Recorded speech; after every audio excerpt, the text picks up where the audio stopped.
Hello. Yo, What's up, Keith? How are you? I'm great. How are you? I am wonderful. So this is Ayo Jazz. We are here with Platinum Hustle. We got my man Keith Powers on the line. Yes, sir.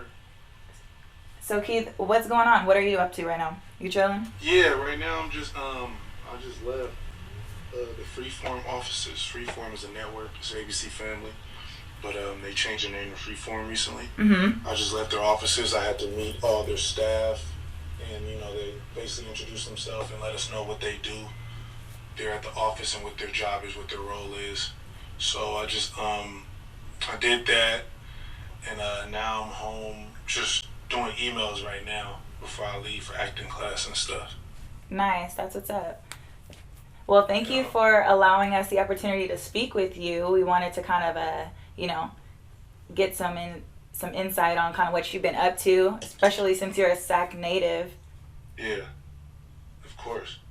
Well, we've been keeping tabs on you. I noticed that you tweeted recently about the peaceful protest that went on yesterday at the Los Angeles City Hall.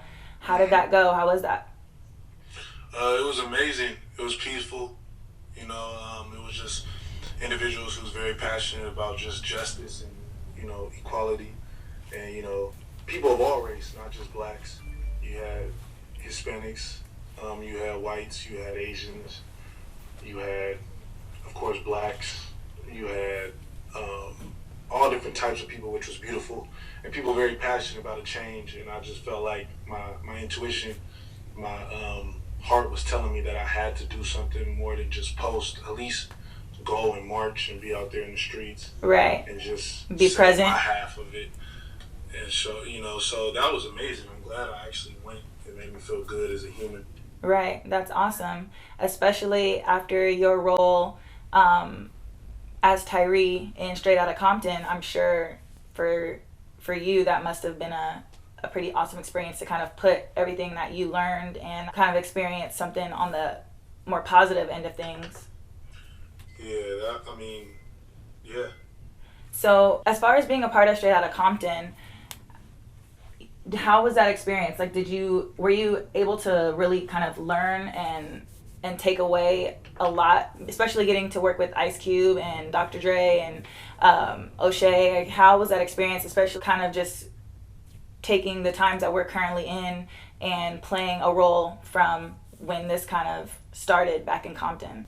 Well, first it's just like it's an honor, and I feel like I got to be a part of history, and I feel like I have a responsibility now in being in something like that.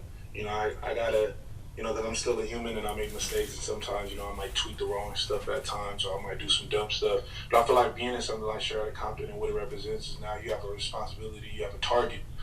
And I being on set and being around Drain and being around Cube, you just felt that energy. I don't know, like that legendary energy is weird. Like you just knew you was in the presence of legends. Right. I grew up on Ice Cube or more so Dr. Dre. Ice Cube and Dr. Dre, like that's my earliest memory of music and television. Because my favorite movie, I grew up watching Friday even as a baby. Right. And like being on set with them is just like dang. And then F. Gary Gray, our director, he was also in he was also in Friday, our director, F. Gary Gray. He was the one that told Ezel, he was just like, man, it ain't even wet over here. Like, get up. Like, that's F. Gary Gray. Right. And so to be around these people and work with them on something like Straight Outta Compton was just amazing. And it's crazy because afterwards, Straight Outta Compton came at it was such great timing. Like, it was like this. Absolutely. It released at the right time, and like now I'm looking back, it makes me want to watch it again with this stuff going on right now, because it's like, man, now we see how important NWA is, and we see how important it is for rappers nowadays to not just rap about the usual Of course. drugs, money, and women, or not women, but the other one, the garden tool. Yeah, you can rap about women all day. Right. But like that's how I would say it. Instead of rapping about sex, money, and drugs, Mm-hmm. rap about stuff like what Public Enemy was trying to get through to people, and with NWA. And I think that's what we need again. And at times like this, it's a gift and a curse because it wakes us back up. Of course. It gets us back on our, so that's something Straight Outta Compton did. Right. Yeah, we need more artists to kind of use their platform. We were just having a conversation about that, about all these people who have platforms like yourself being able to really use that for positive, especially in our Black community. We need more of that. And so that's pretty awesome that you're using that to kind of reach out to people and really, even like you said, just as a human, putting yourself in a position to take advantage of what you've experienced. Yeah. And that's pretty Yeah. cool. So I think this is kind of funny. You were in one of the first episodes of Walking Dead, super popular show, and Yeah. you were one of the first zombies on the show, and you were what, a drug dealer. You were one of the main characters, like one of the first zombies, I guess, that the main character came across. Hmm. How, especially that came out around the same time Straight Outta Compton. How was that experience as far as being one of the first zombies that really kind of like set the tone for the show? It's a huge show. That was, I know that was crazy, and it's crazy because it's the prequel to Walking Dead. So in reality, in like to be, what's that word? To be literal, like I'm actually one of the like first zombies ever Right. to start the apocalypse. Yeah, the one of the first known ones because that was the prequel. So I thought that was super cool. Being a part of that was amazing. Like I think that was one of my favorite roles I ever did. Because Yeah. it just has so many colors. You know, being a drug dealer and then turning into a zombie and then like that was crazy. And then just to play a character well at first when you first see my character you see him as just like a good kid.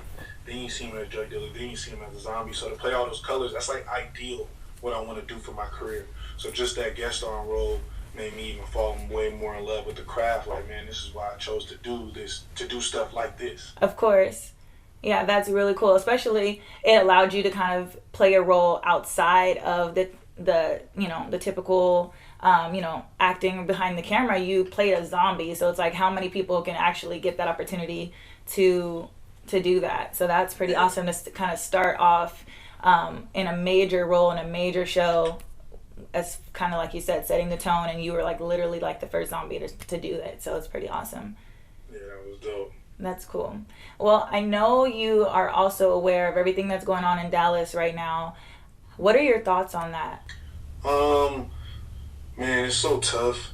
All I know is that I just feel like violence, more hate, trying to fight hate with hate is not the answer. Of course. You know, because I do believe that there are good cops, and there is good cops, and there's cops with families, and there's cops that really got into it, you know, to protect and serve. But I also know that if that's the case, there's also good cops that need to step up and say something too. Definitely. But like, I feel like people are always like, well, there's good cops, and I agree. But I also feel like those good cops need to stand up because they know that a lot of this stuff that's going on is not right. But the Dallas thing just hurts my heart because it's just like, man, that's not going to get the situation better, and it's just scary, and we don't want civil war or nothing crazy like that. Like, we don't need people to be killing each other. Right. You know, because, like, two negatives don't make a positive. Of course. And I just feel like, you know, peaceful protesting is the way to go, and, you know, to go to these council members and these mayors, email them and call them and take action that way, not a way where we're killing each other because, you know, we got social media now and little kids got social media and like phones and stuff now. So when they see this firsthand, we're corrupting their mind early. Definitely. You know, and we don't want to do that. Right. So, yeah, I just feel like it's sad and it's a heartbreak. It is, definitely, especially like you said, we need to do more with the numbers that we have, you know. We take up a huge amount of the population as the Black community and just as like humans in general. We need to do more to spread more positivity rather than, like you said, hate. So I feel you completely on that. It's been an ongoing conversation, especially before the Dallas incident happened. It's unfortunate. I know everyone kind of feels some kind of way about everything that's going on. Mm-hmm.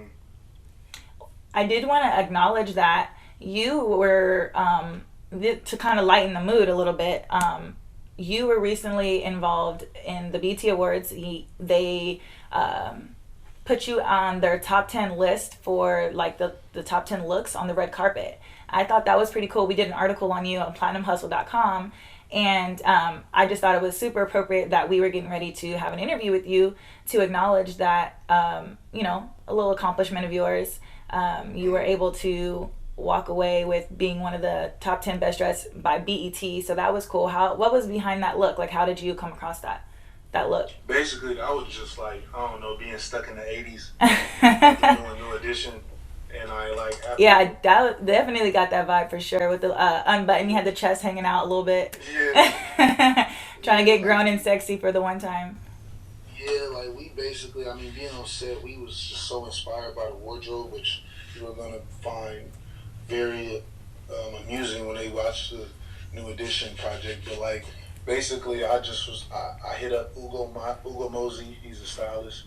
He stopped me for the Straight Outta Compton premiere as well. Nice. And I told him what my whole vision. I was like, dude, like for the BET Awards, man, I'm trying to come. I told him exactly what I want: button up, slacks, but I want it tucked in, chest hanging, chains on. Mm-hmm. He was like, oh yeah, man, we on the same wave. Right. You know, I know exactly what we could do. And the first fitting, I think it was like the second outfit, we put that outfit on and it was like, this is the one. Right. And it was custom silk. It's custom silk. Wow. The shoes were by Saint Laurent. Nice. And yeah, and just, you know, we had the jewelry already, so we did it, and it was daring because I was like, dude, this color is just like super bright, but I was like, I really want to do this because I'm like a neutral guy. Yeah, no, you rocked it for sure. Yeah, it was dope. Yeah, that is pretty cool. What do you have coming up next? Like, what are you working on?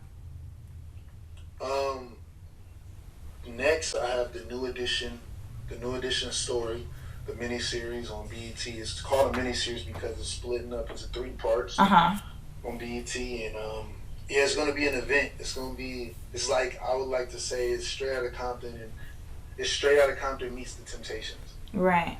And I say that because, you know, with the dancing and then just like what they had to face behind the scenes. What kind of role are you playing in that? Oh, in the New Edition story, I play Ronnie DeVoe. I play one of the leads. Oh, snap. He's, one of the members of New Edition. So you'll see us play from 16 all the way up to like 30. It's going to be amazing. Yeah, big ups to you. That's dope.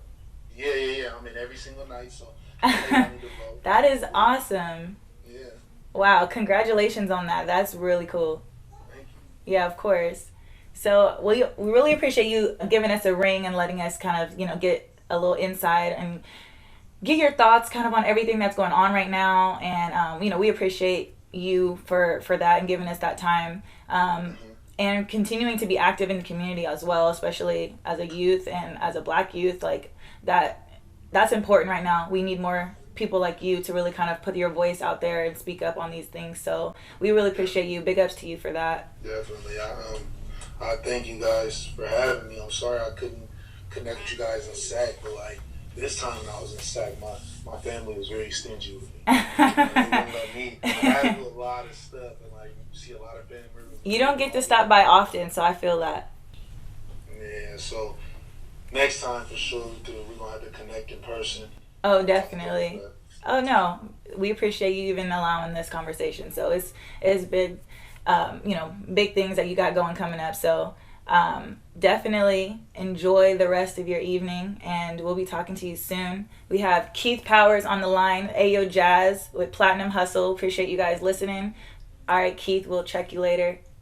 Yes, sir. Yes, ma'am. All right. Thank you so much. Of course, we're out.